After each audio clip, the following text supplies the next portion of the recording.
In today's video, I'm going to teach you how to change the color of gradient in Webstudio. Gradients are a simple way to add depth and visual interest to your design, and with Webstudio you can update them quickly without touching any code.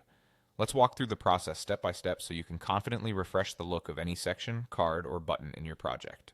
First, open the Webstudio website in your browser. Once you're in, you'll land on the Projects area. Here, select the project you want to edit and open it. This brings you into the Designer where you can work directly on your page. Next, click the element whose background you want to change. This could be a section, a container, a div, or a component like a button. Make sure the element is actually selected. Look for a highlight or outline around it, and check that its name appears in the Selection breadcrumb or Layers panel, so you're editing the right thing.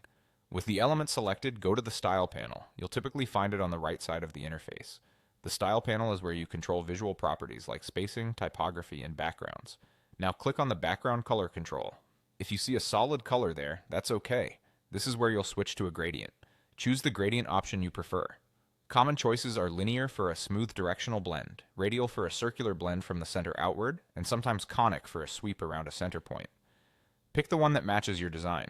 Once the gradient type is selected, use the color picker to change the colors. You'll see gradient stops, small handles that represent each color in the blend. Click a stop to open the color picker, then choose a new color by dragging within the spectrum using the hue slider or entering a specific value.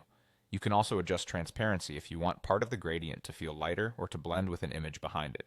Drag the stops left or right to control where each color appears, and if your gradient allows it, adjust the angle or direction so the blend flows the way you want across the element.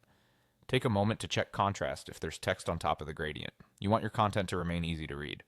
If something doesn't look right, use undo to step back and try a different color combination or angle. That's it.